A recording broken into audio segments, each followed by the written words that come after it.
witches! Today is day 6 of the 31 Days of Tarot by Ethony, and the theme for today is the deck you finally crossed off your wish list in 2017.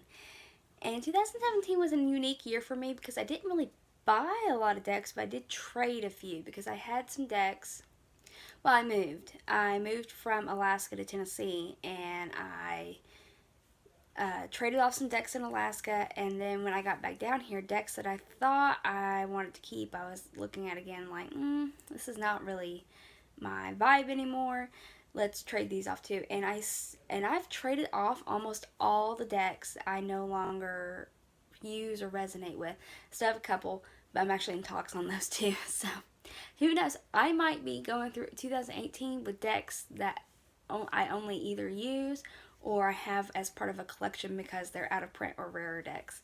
And one of the decks that I wanted to get last year, well, I've been wanting it for years, but I really wanted it last year because its creator passed away, and that is the Buckland Romani tarot. Let me see if I can, there we go.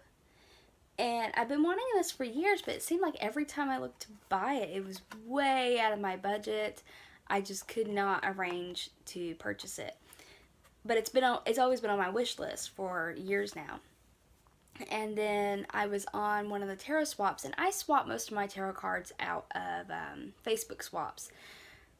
Tarot swaps, buy-sell trade groups that are entirely focused on tarot. So if you have decks that you no longer resonate with or don't want or whatever, or are looking for a used deck, I would check out there, definitely. But yeah, I got the Romani tarot through there, and I actually got it through a swap. I swapped my Fenestra deck, and what's so funny about that is I swapped what did I swap for the Fenestra? I think it was the Lover's Tarot. I swapped the Lover's Tarot. Well, I got the Lover's Tarot from a swap, and I can't remember what I even swapped for that one. Anyway, I got it in a swap. Swapped it out for the Fenestra. Didn't really like the Fenestra once I had it, and then swapped this. And I swapped this from a lovely gentleman on, shoot, I can't remember which swap it was, but he had a collection of decks he did not resonate with. And I saw this on there, and I'm like, dude is not going to want to trade that deck out for what I've got. I thought for sure. But you know what? I kind of was like, well, it's never going to happen if I keep these beliefs around what I have and what it's worth and all that. And one of the things about bartering and swapping is a lot of the worth is in the eye of the beholder. You know, if you've got a deck that is out of print and or indie or whatever, and you just cannot use it, you cannot bring yourself to use it, and somebody brings you a deck that it might not be the same monetary value, but you love it, then it might not matter so much about the monetary value. It matters about, is this something that you like more? Is this something that you can use? So I thought, well, I'll give it a shot. Here's a few decks that I have. Would you be willing to swap the Romani Tarot for? And he loved the Fenestra. He thought the Fenestra was just fabulous. He had me send a few pictures of my cards to him and just loved it. And we had a great rapport, and it was a fantastic trade. We kept missing. We had our decks packaged, and I thought it was so funny. We had them packaged up to mail out, but we kept forgetting to mail them out. It was so funny because I texted him, I'm so sorry, I forgot to mail yours. And he's like, I forgot about yours too. So I think it went like a week or two even after we said that we'd swap, it took forever. But it was so funny. But I'm so happy to have these cards now. The Romani Tarot, like I said, was created by Raymond Buckland, and he passed last year. And he's kind of one of the elders of neo-paganism. You know, he created his own tradition after being initiated as a Gardnerian. He initiated so many people into Wicca.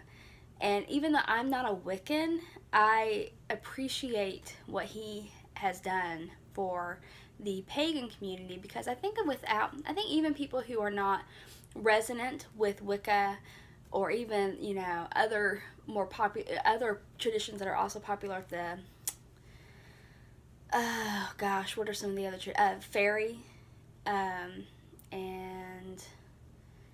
what is it called? The Oberon Zell tradition with his gray school. I cannot remember.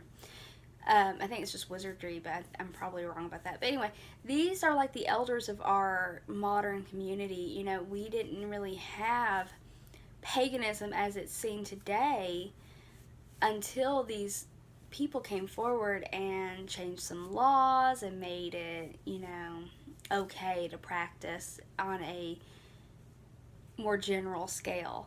And we really owe them quite a debt of honor and gratitude, in my opinion.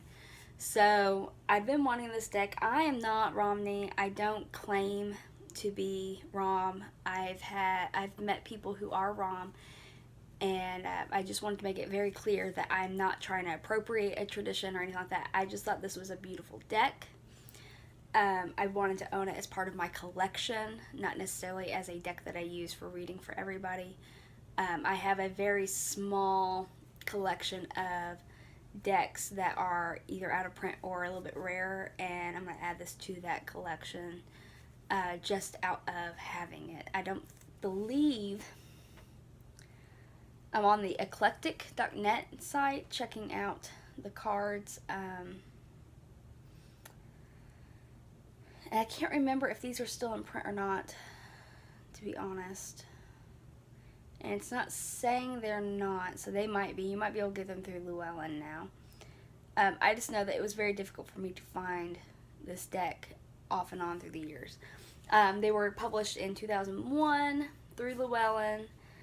Buckland had great connections within the industry because of his books. His books actually, from what I remember, because it's been a while, but anyway, so this is about the cards, and like I said, I'm not Rom, but I think that they're beautiful cards. I've heard good things about them. I'm going to go ahead and show you a few of the cards.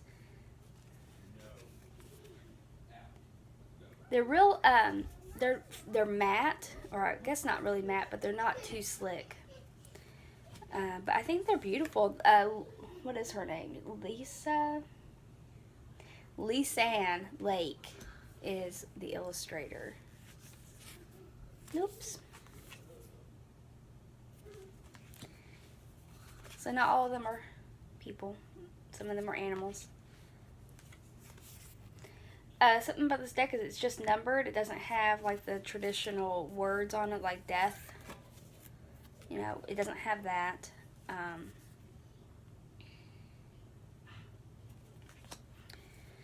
But I'm okay with that. Like I said, I'm not using these for reading for other people. I might use them to read for myself.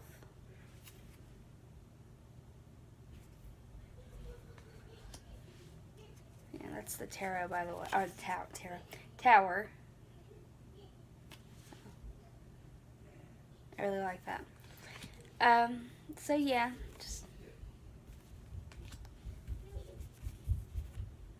here's a non-major arcana. So these do have the words on them. And from what I understand, this is English Romani. I think I'm pronouncing it right. Romani. And I know that there's kind of a difference in groups. But I think the artwork is just gorgeous. I like the detail on it. I like that it's the images show kind of what's going on in the cards, and that's something that I prefer. I prefer images like this to playing card pips for me, because I think that it allows you to kind of meditate with the cards a little bit more, to enter into the card. When you're doing spreads, it tells more of a story.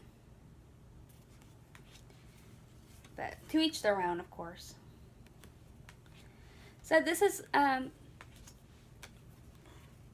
a big victory as far as my tarot collection, in my opinion. I'm loving these cards. and super excited. I'm gonna make them something like a box or something to store them in. But yeah, I'm super excited about it. It says the time-honored symbolism of the cards presented in a form unique to the Gypsy way of life. A tarot deck based on Romani English Gypsy themes by Raymond Buckland, son of a gypsy. So yeah, real nice. I'm super grateful to get this deck last year. It's a big one crossed off my list. I still have a few. I'm hoping to maybe cross off one or two this year on my list. So we'll see what this video looks like next year. Thank you all for watching. I would love to see what tarot decks that you crossed off your list of 2017.